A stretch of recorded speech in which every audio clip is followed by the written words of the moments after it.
भगवान विष्णु जी और उनके परिवार के विषय में सूक्ष्मवेद से विस्तृत जानकारी।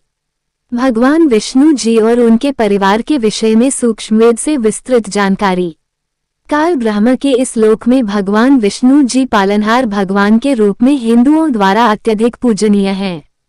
सतोगुण के स्वामी श्री विष्णु जी को नारायण और वासुदेव के नाम से भी जाना जाता है और उन्हें सर्व प्राणियों का रचनाहार, सभी प्राणियों का पालन करने वाला भगवान माना जाता है। वैष्णव संप्रदाय के भक्त और अनुयायी मानते हैं कि विष्णु जी ही ब्रह्मांड के स्वामी हैं, विराट पुरुष हैं, जो हर जगह व्याप्त हैं। वो परमात्मा अर्थात सर्वोच्च आत्मा, मोक्ष प्राप्त आत्माओं के परम साध्य ईश्वर हैं। परंतु हिंदू धर्म के पवित्र ग्रंथों के गहन अध्ययन से कई छिपे हुए आध्यात्मिक तथ्य सामने आए हैं, जो साबित करते हैं कि भगवान विष्णु जी और हिंदू धर्म के 33 करोड़ देवी देवता ये सभी नाशवान हैं। सतोगुणी भगवान विष्णु जी, जिनकी सदियों से अविनाशी अव्यय के रूप में पूजा की जाती रही है, वे तो वास्तव में जन्म और मृत्यु के चक्र में हैं। वे नाशवान हैं, उनकी आयु निश्चित है। वे बार बार अवतार लेते हैं, इसलिए उन्हें देवताओं अर्धदेव की श्रेणी में गिना जाता है, क्योंकि पवित्र हिंदू ग्रंथों, पवित्र वेदों और गीता जी में परमात्मा की परिभाषा में उनकी अमर अविनाशी रूप में महिमा गाई गई है। जबकि उस सर्वज्ञ भगवान की परम अक्षर ब्रह्म सतपुरुष पूर्ण परमात्मा के नाम से महिमा की गई है। वो स्वयंभू है तथा परमधाम सतलोक धूलोक के तीसरे भाग में रहता है। वह तीनों लोकों का पालन पोषण करता है। तो यहाँ सवाल उठता है, हिंदू धर्म में देवता अर्धदेव कौन है? क्या विष्णु जी पूर्ण भगवान है? भगवान विष्णु सनातन धर्म में सबसे पवित्र देवताओं में से एक हैं। उनको नारायण और हरि के नाम से भी जाना जाता है। सनातन परंपरा में उन्हें इस जगत का पालनहार माना जाता है, इसलिए उन्हें इस परंपरा में सर्वोच्च पद प्राप्त है। पुराणों के अनुसार भगवान विष्णु को परमेश्वर के 3 प्रमुख स्वरूपों में से एक माना जाता है।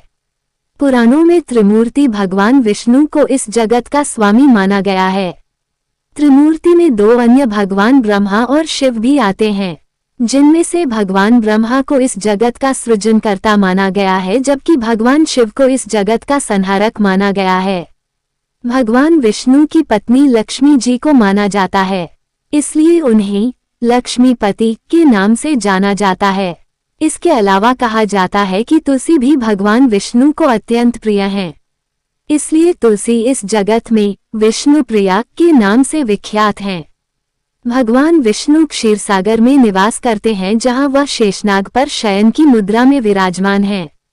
उनकी नाभि से कमल उत्पन्न होता है, जिसमें ब्रह्मा जी विराजमान हैं। भगवान विष्णु चतुर्भुज हैं। उन्होंने अपने नीचे वाले बाएं हाथ में पद्म कमल धारण किया हुआ है, साथ ही अपने नीचे वाले दाहिने हाथ में गदा, ऊपर वाले बाएं हाथ में शंख और अपने ऊपर वाले दाहिने हाथ में चक्र धारण किया हुआ है। गरुड़ को भगवान विष्णु का वाहन माना जाता है। ऋग्वेद में विष्णु सनातन परंपरा के सबसे प्रमुख ग्रंथों में से एक ऋग्वेद में भगवान विष्णु का उल्लेख मिलता है। ऋग्वेद में भगवान विष्णु के बारे में ज्यादा नहीं बताया गया है। उनका उल्लेख 5 सूत्रों में आता है, लेकिन उनके महत्व के बारे में लिखा गया है। ऋग्वेद में उन्हें बृहत शरीर, विशाल शरीर वाला, परम बलशाली, युवा कुमार आदि नामों से संबोधित किया गया है। सर्जक, पालक, संहारक। सनातन धर्म में भगवान विष्णु को सर्जक, पालक, संहारक के रूप में जाना जाता है। वो इस सृष्टि के सृजन करता है, साथ ही पालक भी है और संहारक भी हैं। इस प्रकार सभी के निर्माता वे ही हैं। भगवान विष्णु तीनों लोकों के अकेले धारक हैं। सर्वोच्चता। हिंदू धर्म में भगवान विष्णु को सर्वोच्च स्थान प्राप्त है, इसलिए उन्हें सुकृततरा कहा जाता है, जिसका अर्थ होता है उत्तम फल प्रदान करने वालों में श्रेष्ठ। भगवान विष्णु के बारे में ऋग्वेद में कहा गया कि वे संपूर्ण विश्व को अकेले ही चला रहे हैं। विष्णु के अवतार। भगवान विष्णु के अवतार का अर्थ है उनका इस मृत्युलोक में पुनः अवतरित होना। अवतार की सिद्धि 2 दशाओं में मानी जाती है। पहले में अपने रूप का परित्याग कर किसी विशिष्ट कार्य के लिए नया रूप धारण करना।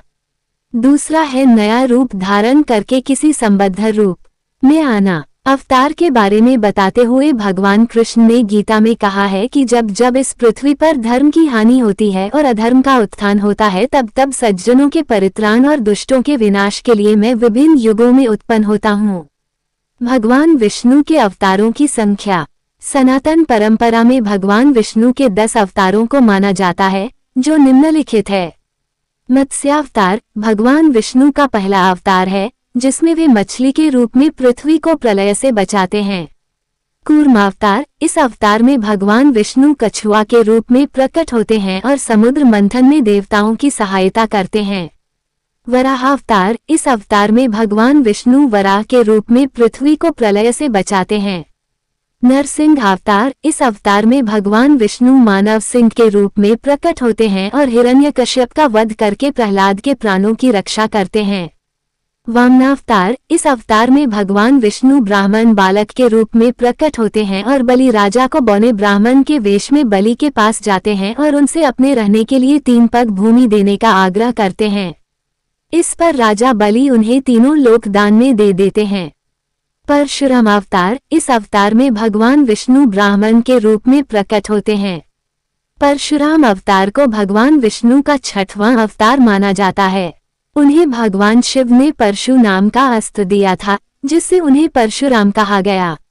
उन्होंने इस पृथ्वी पर कई शूरवीरों को शिक्षा दी।